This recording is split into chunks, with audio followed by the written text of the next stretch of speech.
Um, okay. I'd like to welcome everybody to our annual meeting. We've got a great program here. We've got Don Young from ADT that's going to tell us all about the industry and what's going on out there. We've just had a great year in spite of, hold on a second here. In spite of COVID, we've had a great year.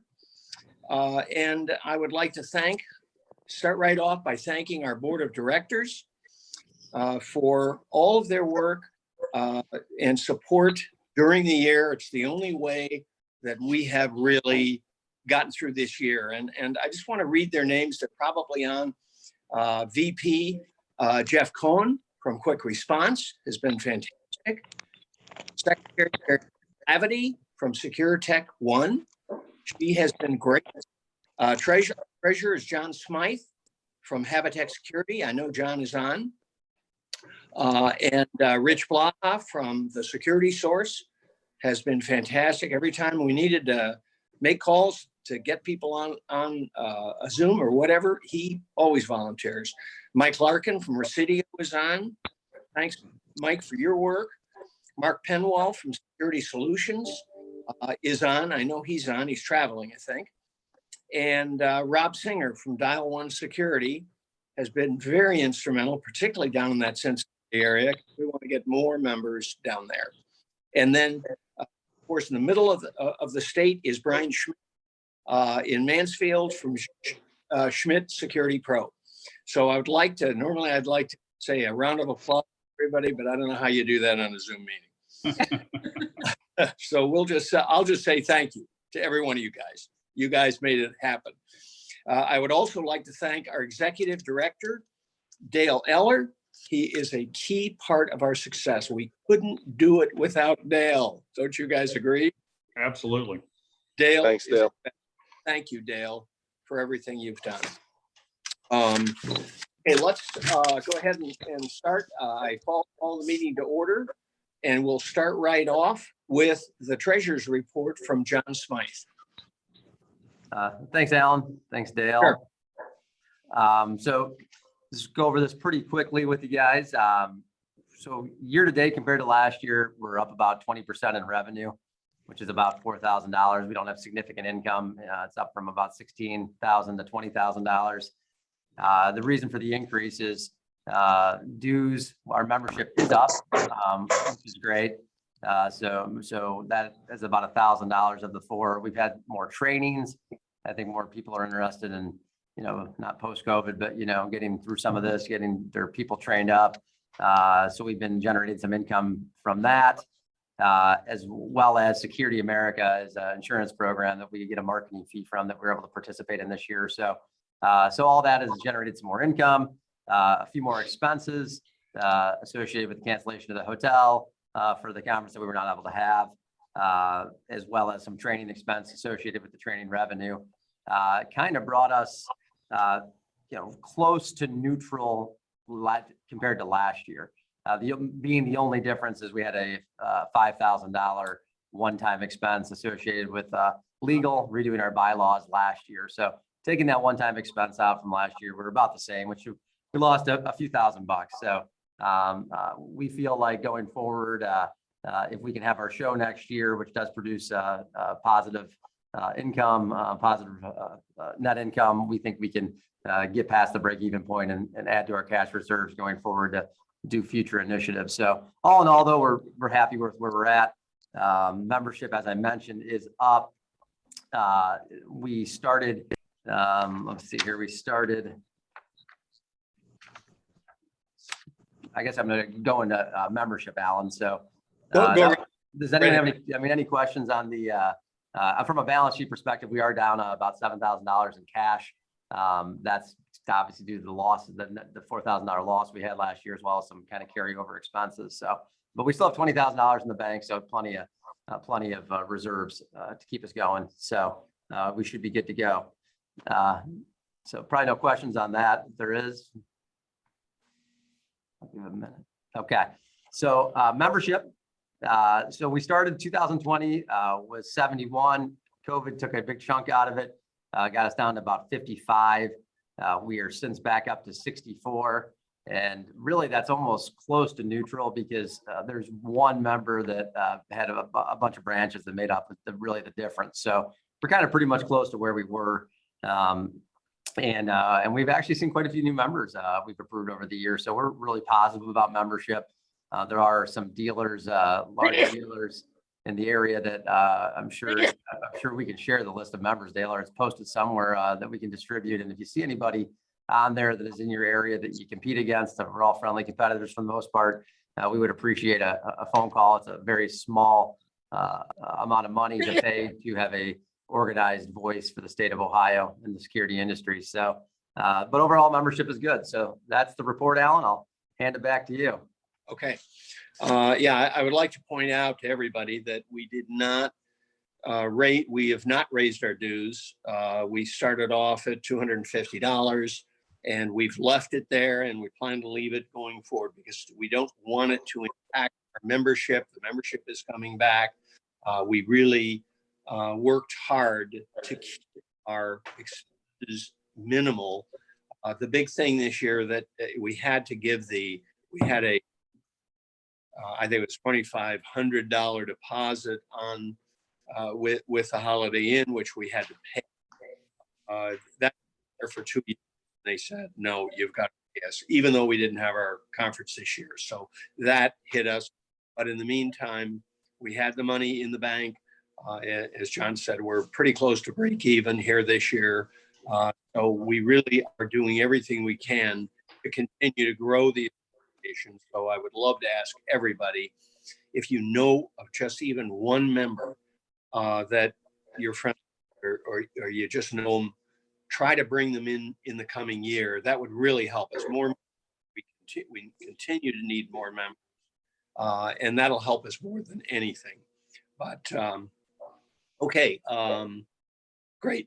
Now nominations. Let's go to Brian Schmidt. Thanks, Alan. We had 5 nominations for 4 open positions on the board, and after a close, election, I want to present the 4 election winners, and those are Rich Blaha, Jeff Cohen, Mark Penwell, and John Smythe. Okay. Those are the 4 that the membership elected for the 4 open positions. Okay. And it was a tight race right down to the wire. So congratulations to all of those new board members. Thanks for sticking with us, and thanks to everybody who submitted, who was willing to serve for the association. Perhaps in the next cycle, we would love to get you in. But at any rate, that's fantastic. Congratulations to all the new members. Okay, now then let's go to the scholarship committee report with Ann. Hi, thank you, everyone. So our scholarship for the OSFAA annual convention, the scholarship committee, which was comprised of Mark Penwell, Vince Lasota, Tom Donaldson, and I, received a number of amazing essay applications from all over Ohio. After reading them and submitting our scores, we selected 2 winners, with 1 from each category of law enforcement and fire. And I want to thank the committee members for taking the time to read all the application essays. And I truly appreciate all of your help, as well as Paula. She was a huge help to all of us.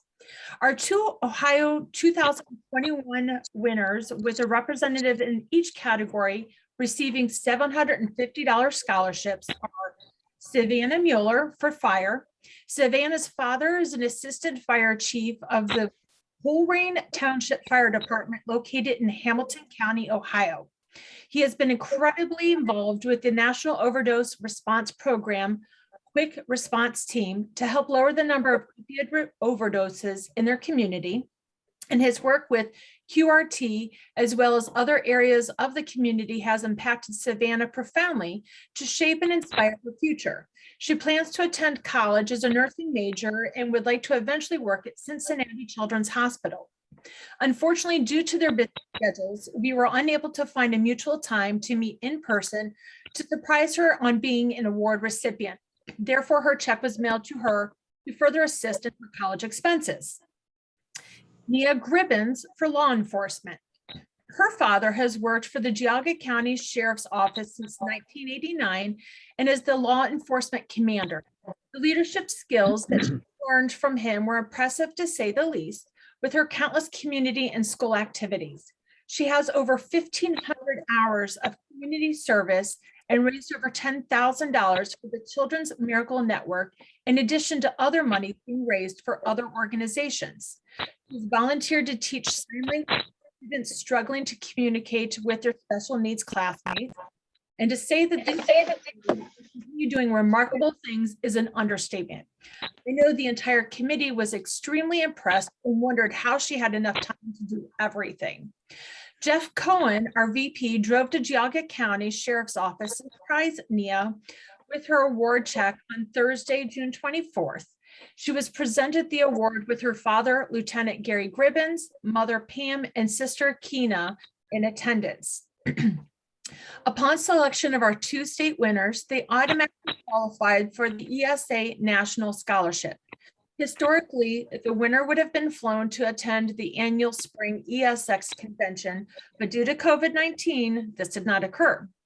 After they received over 600 applications and with much deliberation, ESA announced the 2021 winners of its scholarship awards. Students from 11 participating states won first round honors totaling over $17,000. Winners from this first round were considered for the national place and second place scholarships, awarded scholarships. Our very own Nia Gribbins of Ohio was the first place overall national finalist. So congratulations to Nia Gribbins, first place winner of a $13,000 scholarship for the 2021 ESA Youth Scholarship Program. So please make sure to continue promoting our scholarships for the graduating seniors who has a parent working in law enforcement and fire. Scholarships will open for the 2022 graduates in the spring. Fantastic. Great job, Carrie Ann, and also Jeff. I don't know if Jeff is on today, but at any rate, great job doing that. And that was just amazing that one of them won. They won the national scholarship program because they were entered in there. So that was fantastic. This was a really great thing that we did and something really good for law enforcement and fire personnel. So we need to promote that with all the police chiefs, fire chiefs, and in our areas, in our respective areas. Okay, now, any questions on that? Okay, next, Education Committee, Dale. So we have had a very good year with training, kind of getting things moving forward. As we have partnered with ESA through their national training school. And we still have 3 classes remaining on our schedule for the year. So coming up on November 9th, we have a residential fire alarm course. On November 10th, we have an international building code course. And then wrapping up the year, we have a 2-day course on December 7th and 8th, troubleshooting service and maintenance course. All of these courses, as have all the others this year, will be done virtually in a Zoom style format like today's call, and are all taught by the ESA NTS certified instructors. So if you have not looked into the training, you'll find that this is very, very well done training, exceptional instructors, and very, very helpful in broadening some of the opportunities that are available for your business. So The schedule is on our website, secureohio.org. And if you have any questions, contact the state office. Okay, great. Yeah, they put on just fantastic courses. I believe this is a great way to differentiate your company from the competition in your area. That if you can say our people have all been trained, do what they're doing. You know, I just think we've done it for years, and it's just a fantastic way to say we really care about what we do. So look into the training for your people. Okay, next. Let's see, I guess my report is next. It's been another great year for everyone in the security or fire alarm business. I think let us all give thanks that we are in this business. RMR is the reason. My dad, our company's 50 years old this year, and my dad recognized this 50 years ago. He was in the construction business, and it was either feast or famine, he used to tell me. He said, we either had way too much work that we couldn't do, or we had nothing. And it was hard to balance out the revenue over the years. And so he saw the alarm business as a way to balance out the revenues. And it's certainly helped us during this COVID year, these last 2 COVID years. And I'm sure it helped you guys as well to not only survive, but actually do well. And of course, in our industry, you just look out at what's happening nationwide, and there is just a crime spree that is just not going to quit for a while. And we are a very needed service. And so all of us are there. We can provide that service. I often tell people, you know, I would make my money, my income any other way if it wasn't needed, but we are very needed. And we should all be very thankful that we can supply the solution for the problems. So this, I would also like to thank each and every one of you for being a member of the OSFAA. And if you have other things that you would like to see us do, be sure to call me or call any one of the members of the board, and because we're always looking for new projects. We are the pulse of what is happening in security and fire in Ohio. That's what we do. I would also like to just take 1 minute to thank Stan Martin and SEAC. And most of you probably know what Stan does. Basically, SEAC represents our interests to the law enforcement community. So it's his job to make sure we are doing well with police departments. And as you know, police departments have had their problems here in the last couple of years. Everybody now wants to defund police. And so I would just like to say that you know, many of you would be in trouble if you didn't have police responding to your alarms when you call them or your dispatch center calls them. And you probably heard about the problems in Sandy Springs, Georgia, where they made the alarm companies pay the fines for all of their customers on false alarms. And then if you could collect it from your customer, you know, that's fine, good luck. But if you couldn't, then you just had to pay it. And if you were more than 30 days late on any one of your bills with this police department, they wouldn't respond to any of your alarms. And so SEAC jumped in, they hired attorneys, they got the state of Georgia to pass a law prohibiting cities from billing alarm companies for their customers' systems. And that was just a huge victory for for our industry, and it costs a lot of money to do that. I believe their budget is $675,000 this year, and that's $200,000 less than it was last year. So they really need money, and so all I can tell you is that we donate $3,000 every year. I know John Smythe's company does that as well.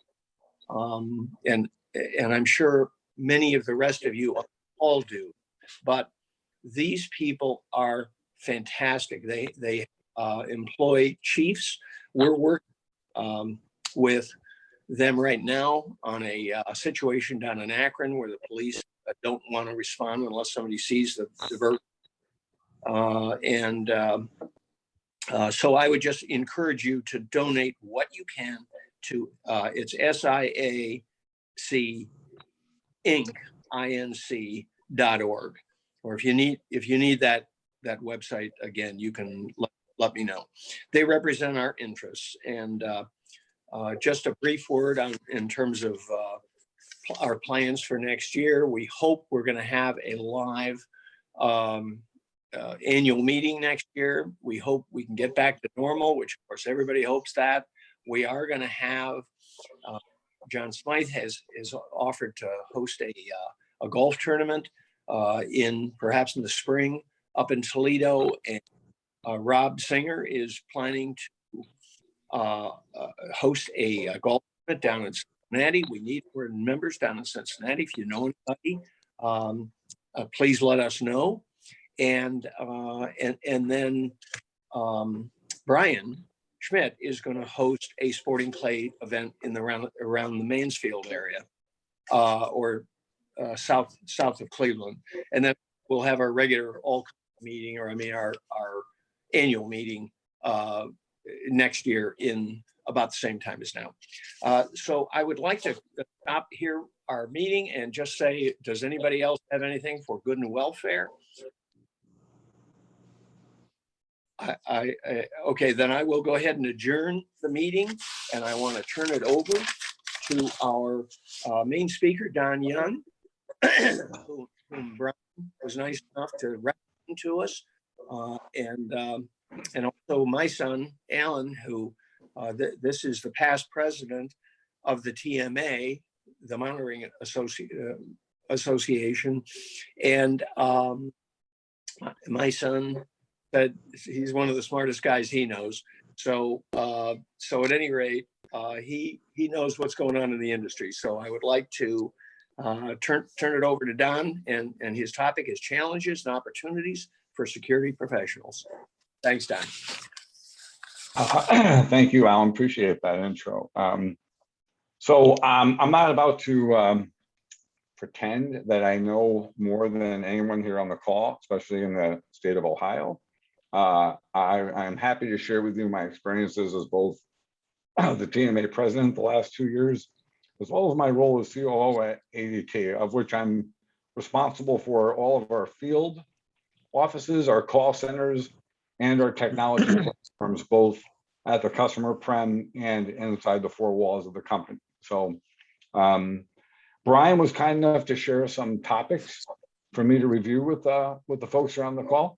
But I actually prefer Q&A more than just kind of pontificating. So I'm going to try to speed date this to that Q&A part. Topic number one, labor challenges.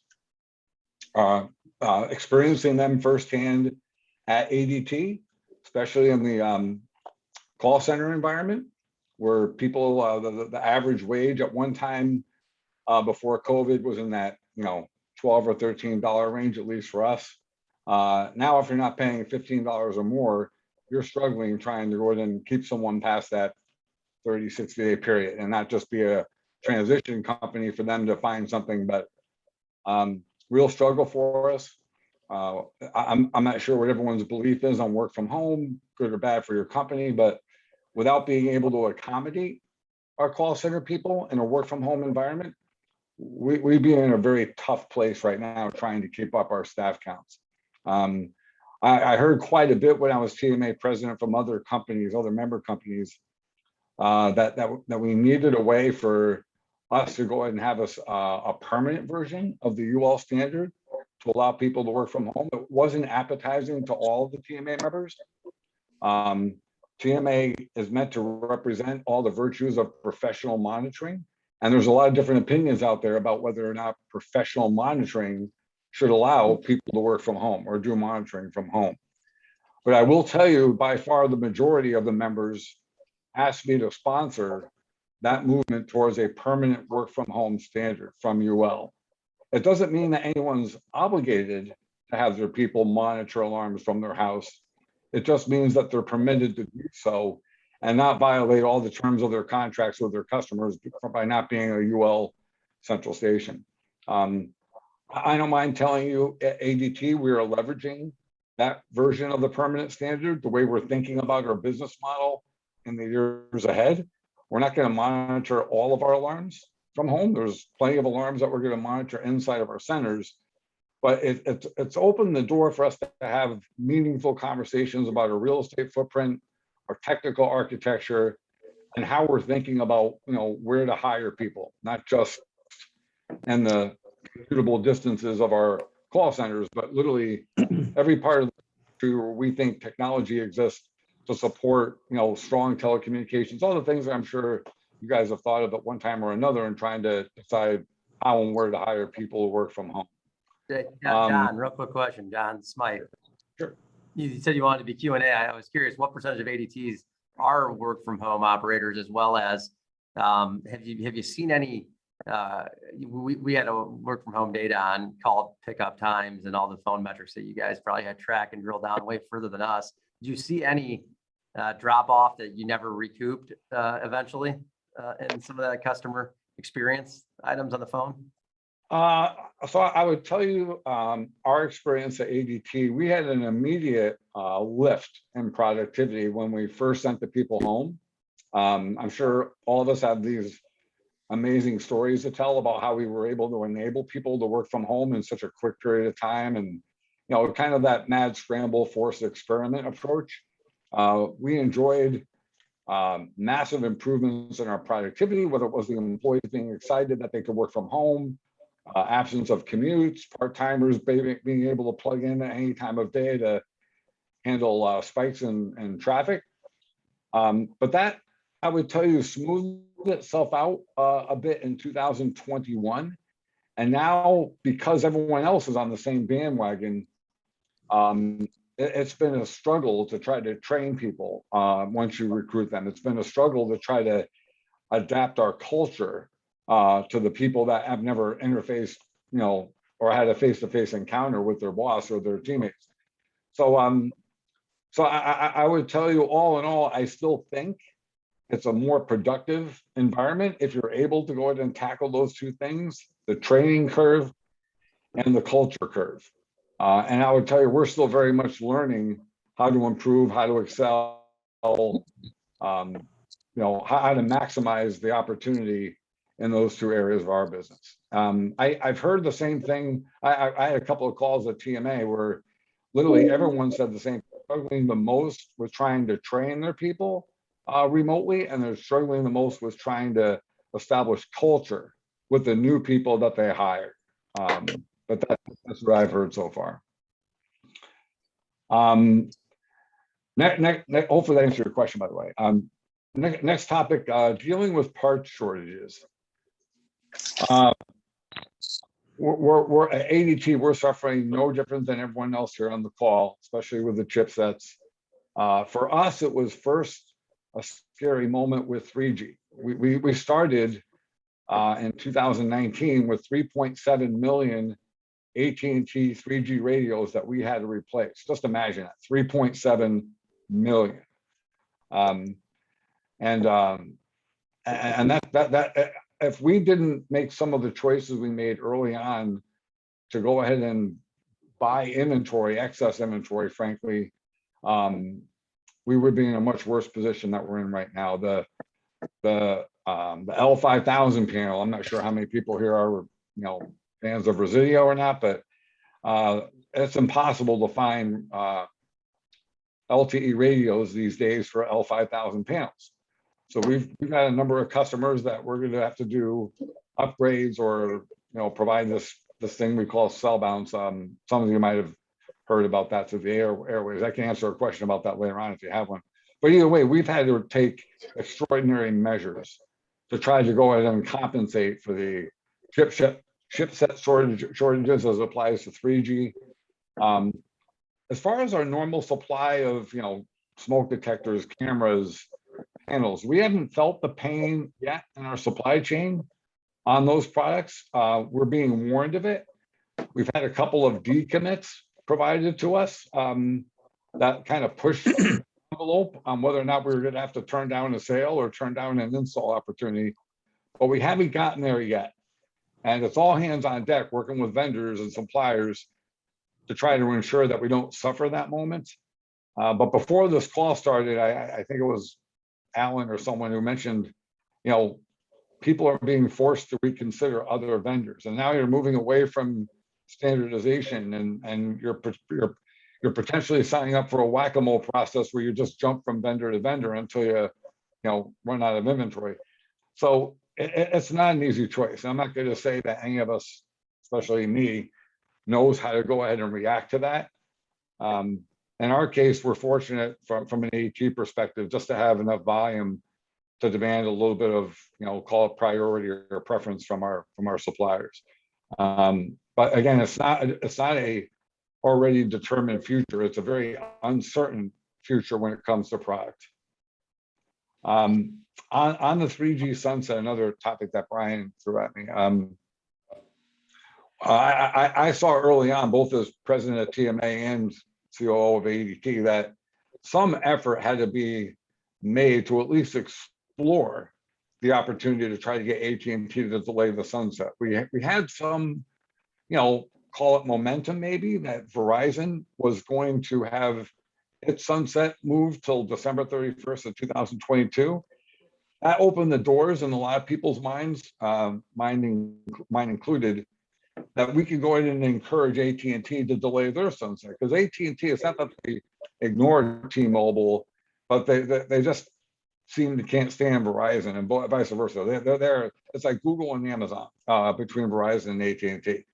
And AT&T would say, at least they've told me in the past, that they had their lunch eaten a little bit when the world changed from 3G to LTE. And they weren't going to have that happen again on their watch when it came time to move to 5G. So they came out of the gate saying very strongly they weren't willing to risk anything to be able to go ahead and roll out their 5G network as fast as possible, so they wouldn't have their customers taken from them from Verizon. And they've been basically an immovable object. I've talked to all layers of the organization. TMA has worked closely with AICC to try to get some movement there. Maybe some of you are wondering what the tea leaves are saying. Right now, I would tell you there's a glimmer of hope, because they just announced the new chair for the FCC, a Democrat who's call it more understanding of the consumer and how they'll be left without protection, potentially because of all the challenges that we're facing trying to get the sunset accommodated. But it's not a done deal. And for those who have read some of the articles, the way this works is the person that's been the acting FCC chair is now going to be the official FCC chair. That person has to be backfilled. There's a process that has to go through the Senate.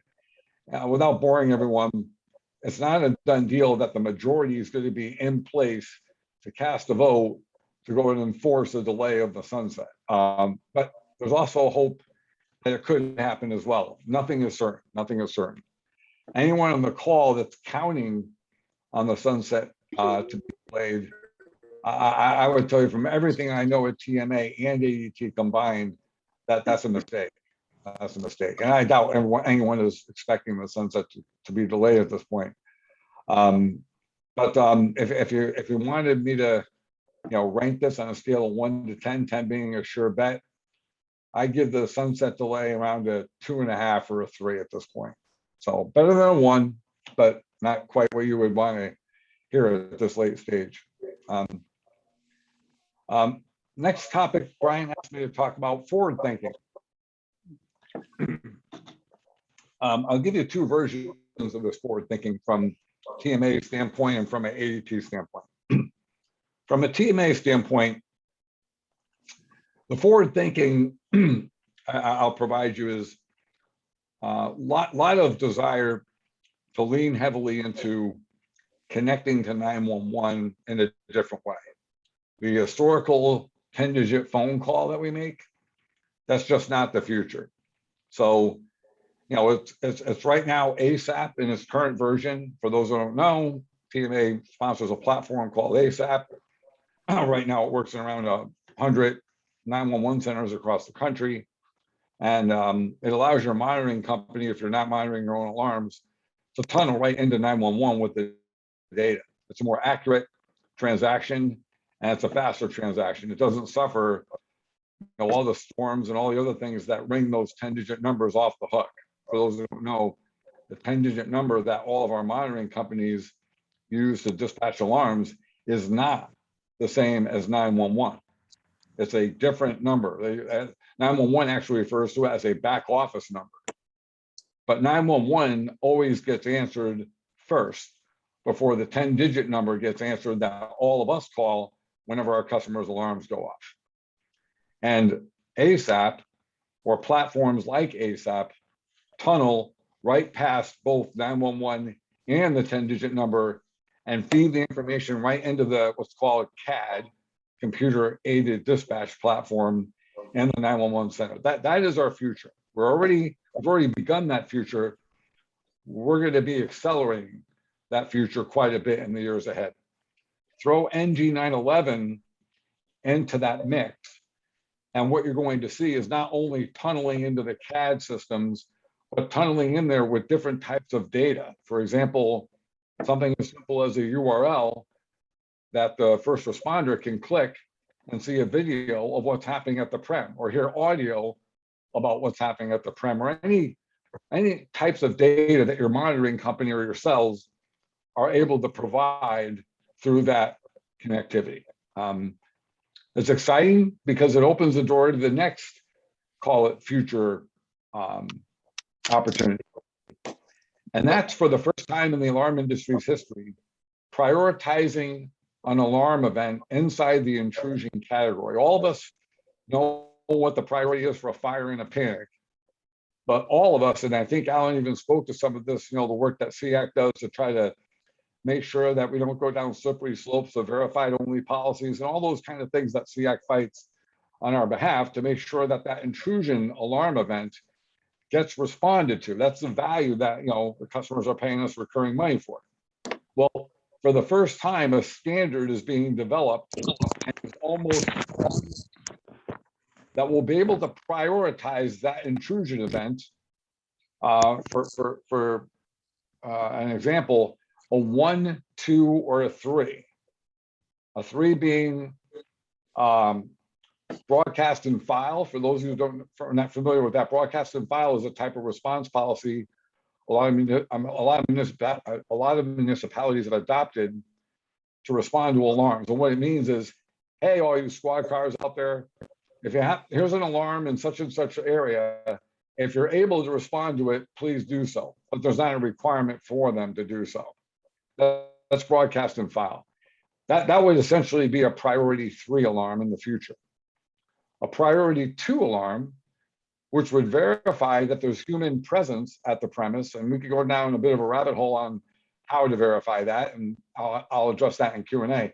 But priority 2 will be verification of a human presence where there's typically not supposed to be one.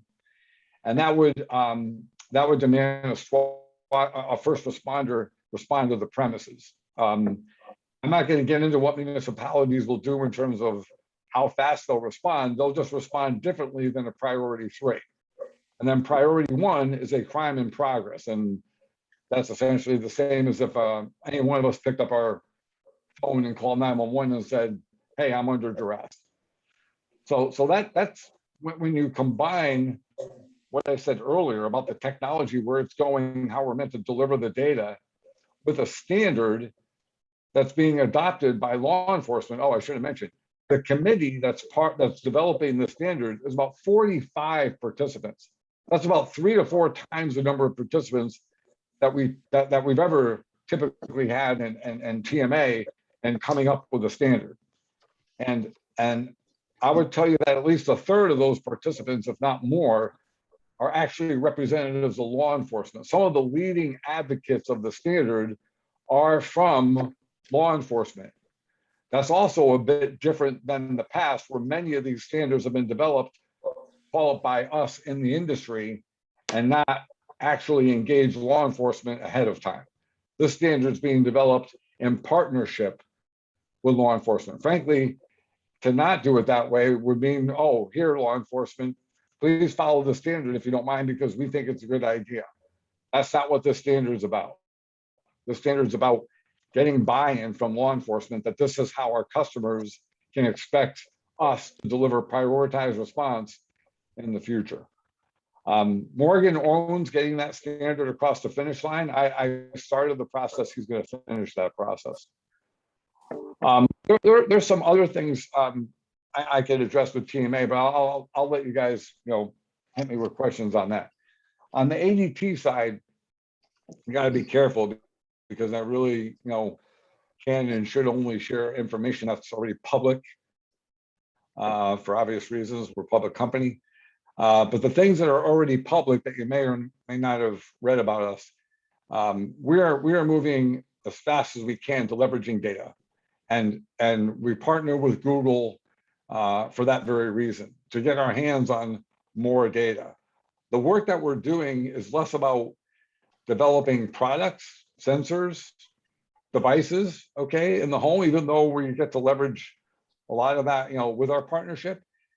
We're spending a lot more time on understanding what data is valuable, what data is less relevant, how to combine those data elements into something that delivers value to the customer. It could be a rules engine moment. It could be, a different prioritized alarm response. It could be a number of things. But what we've learned the last couple of years is there's a lot of value that we can provide our customers without having to go and spend an additional dime on an additional device. You just have to be able to correlate the data that you're already receiving from that customer's premise with data that's either at the prem or outside the prem, and then deliver, something that the customer actually grows to depend on, as opposed to just gets kind of excited because it's something new.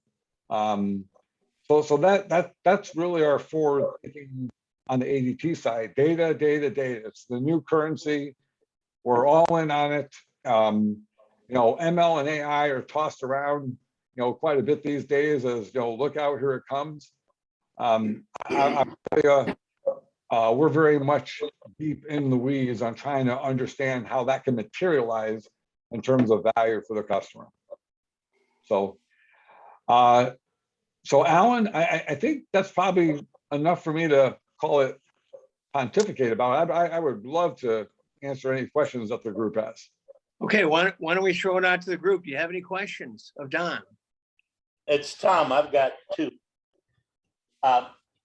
Don, you kept saying in the near future. Is the near future 8 years or is the near future 8 months? Well, Tom, I'm going to ask you to kind of tell me which one of the things I talked about that you wanted me to quantify in terms of. I'm sorry. You're talking about boring down and getting directly into the computers. I should have taken a note and written down what you called it. But you were talking about bypassing 911, bypassing the 10-digit number, going directly in, that being the future of getting the information to the police departments. Tom, that was part of the CAD, the computer aided dispatch, I believe. Thank you. Yes, and that's my question. You said in the near future. What does that mean, the near future? Yeah, so to be fair, Tom, there already exists a method to tunnel past the phone call into the CAD system. And that's, by way of example, the platform that's called ASAP. And ASAP is the TMA hosted technology platform that if your monitoring center or yourself connects to it, you're able to therefore connect to up to 100 911 centers across the country. I don't know off the top of my head if any 911 centers in Ohio are part of the ASAP program. Perhaps they are, maybe somebody on this phone call knows.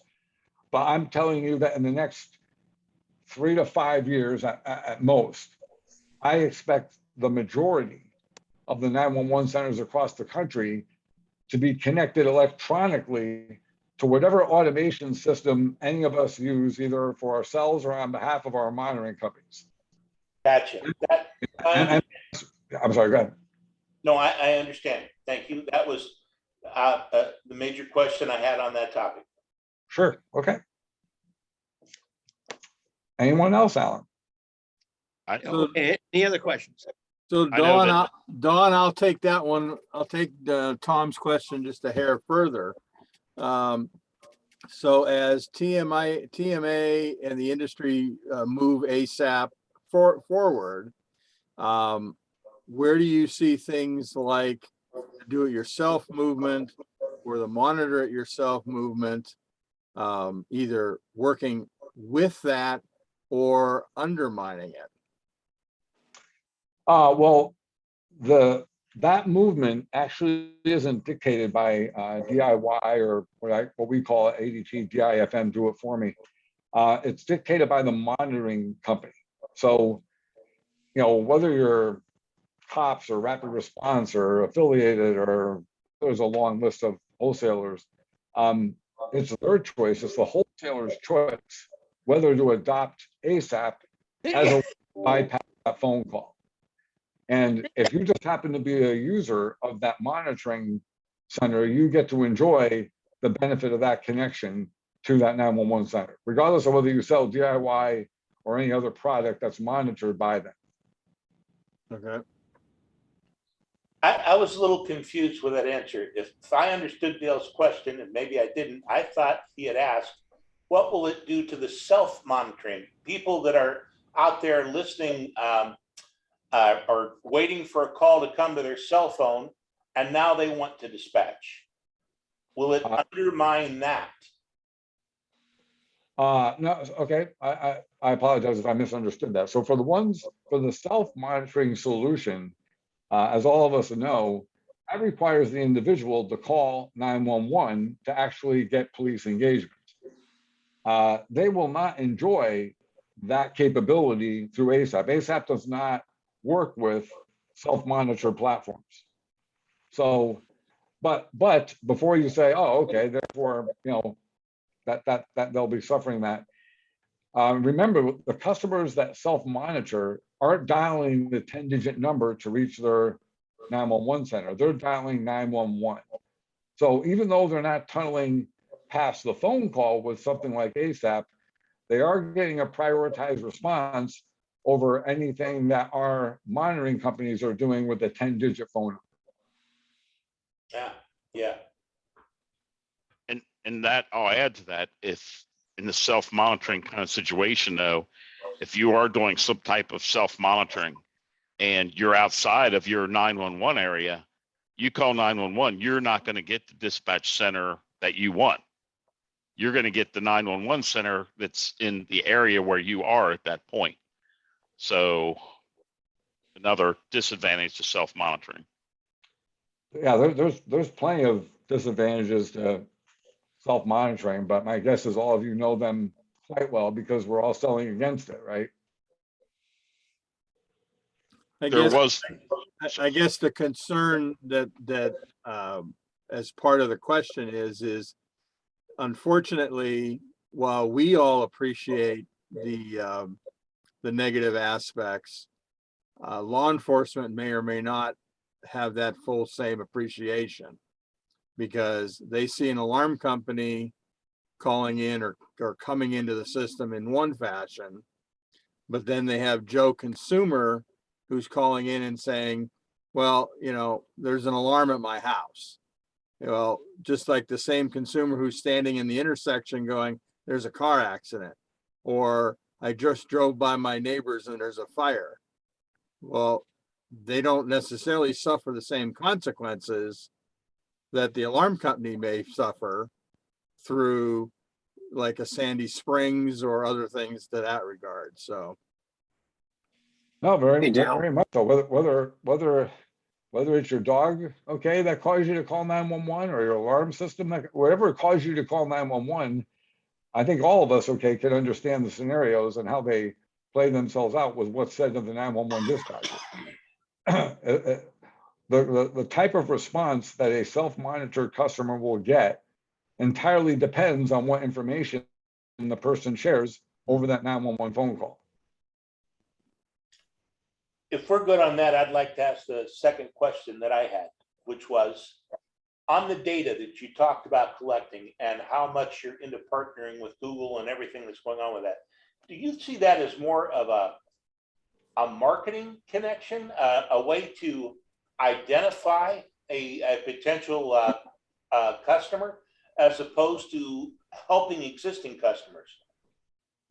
Right now, all of the work that we're doing with Google is 99.999% helping existing customers. We haven't even really begun to go ahead and talk to Google about how they could go ahead and advertise the virtues of what we're trying to build.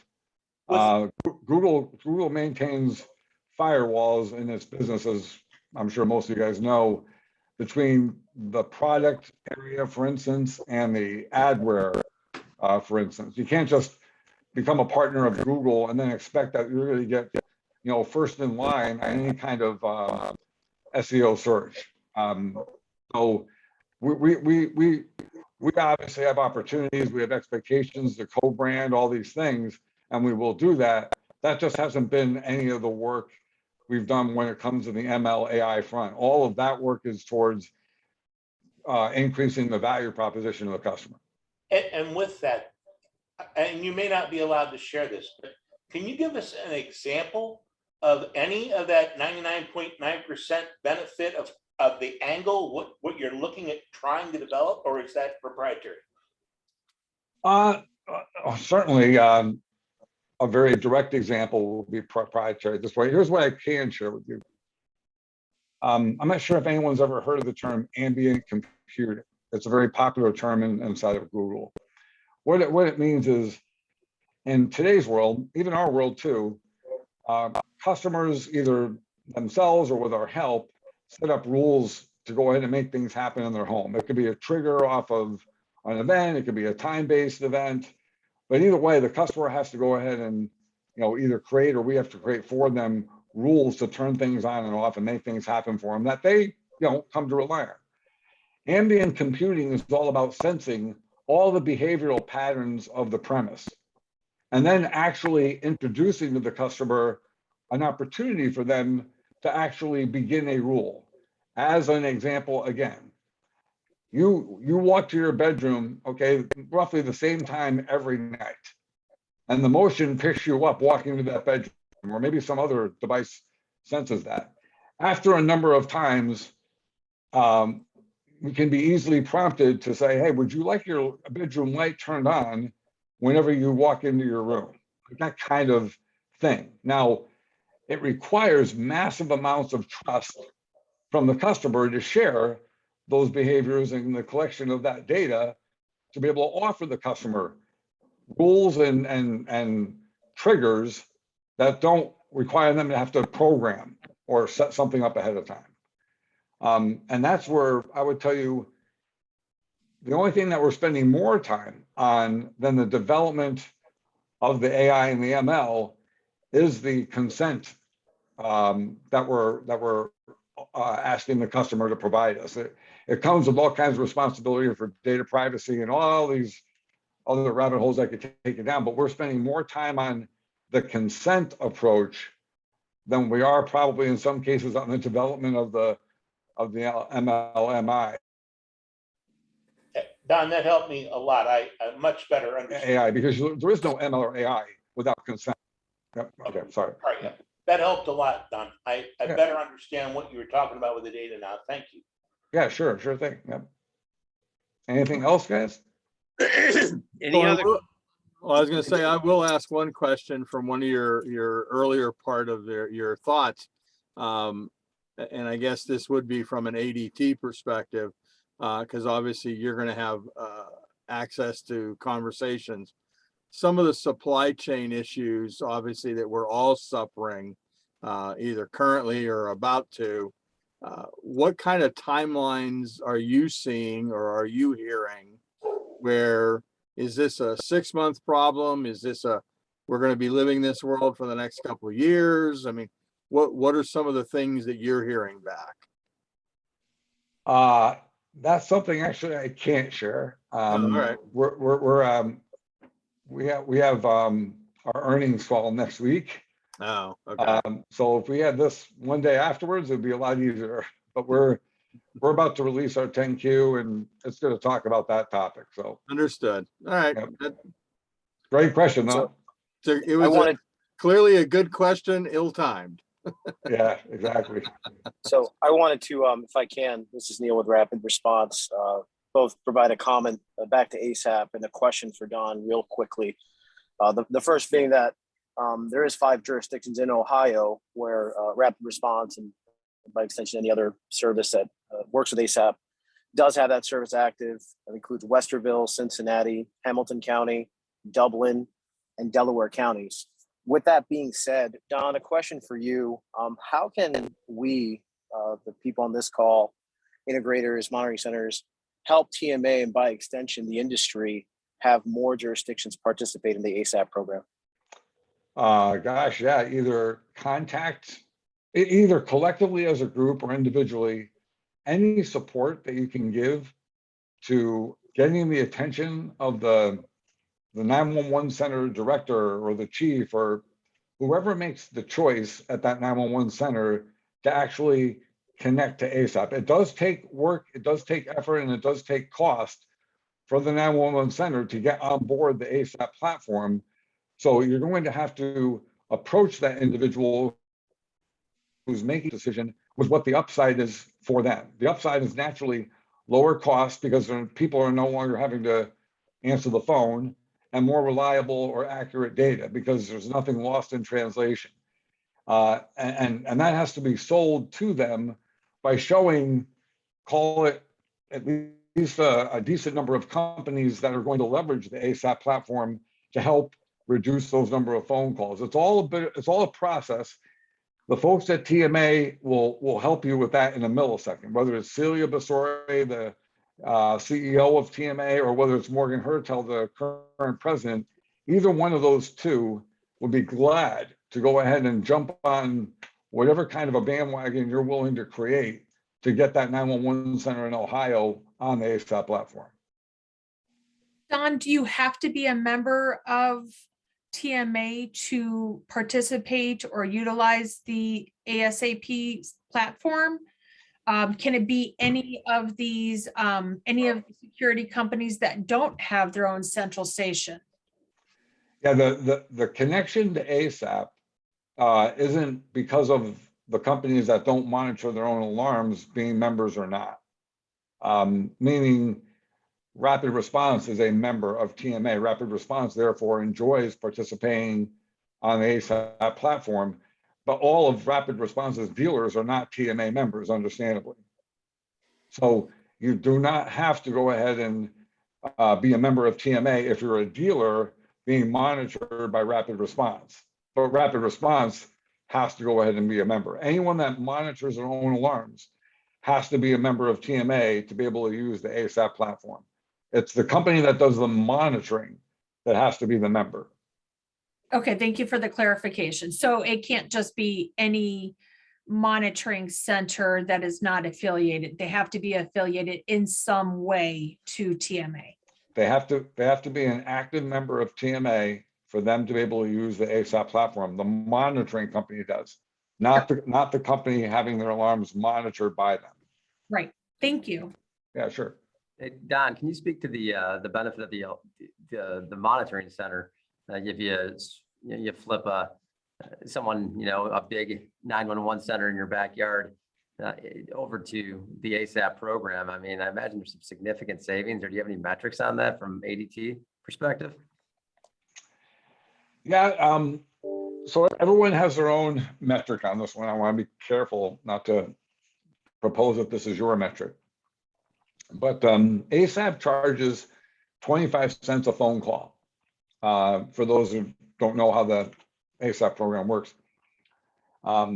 If it's not costing you at least $1 a phone call, I'd be surprised. Let's put it this way: if you're monitoring your own alarms and you're paying less than $1 a phone call for that dispatch, somehow you're doing it better than most.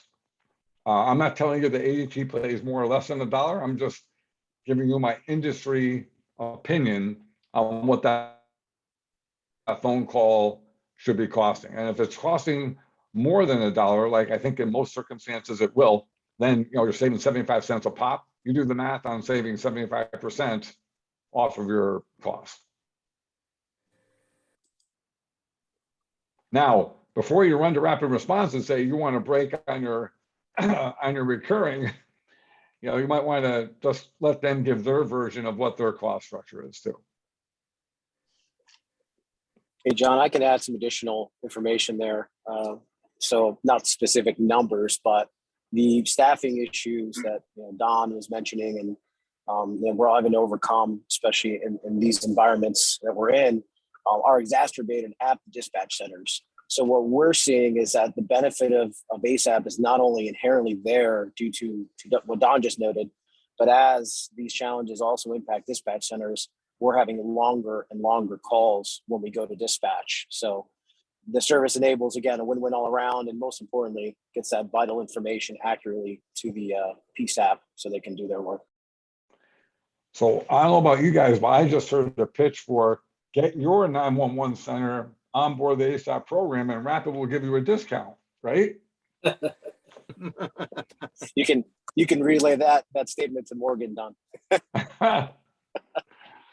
I'm just trying to pretend to be an Ohio dealer, that's all. Hey, Don. We'll just forward a copy of the recorded meeting.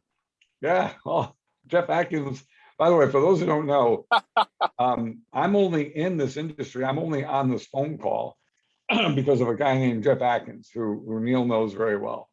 To this day, he's a mentor, a friend, think the world of the guy.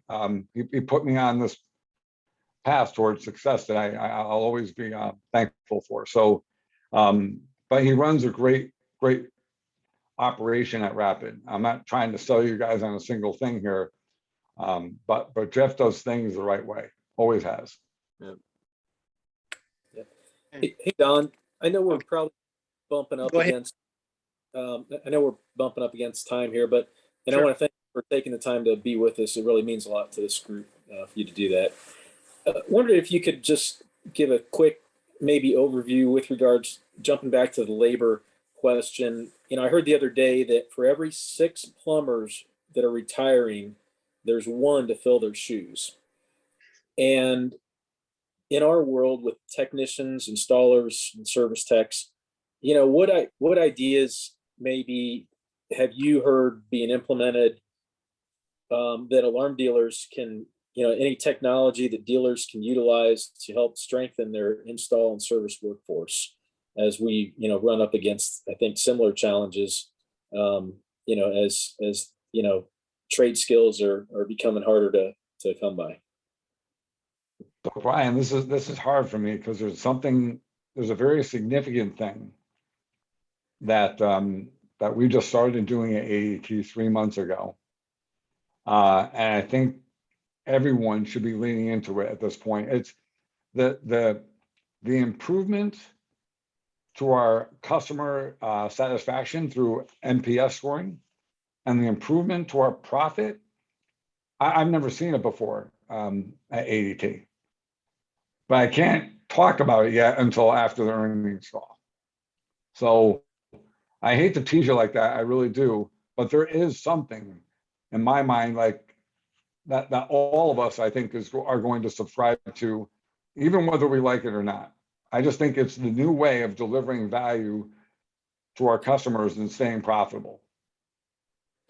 Okay, Don, I think we're going to have to invite you back in about maybe 5 months to do a Zoom call, an interim Zoom call, because I'm interested in that too. I think that would be wonderful.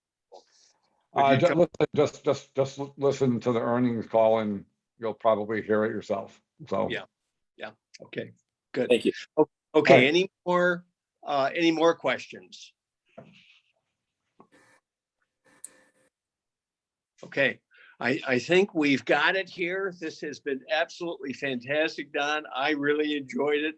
And I would love to drill in at some point in time for a repeat of this because you really bring a lot of great things to the table.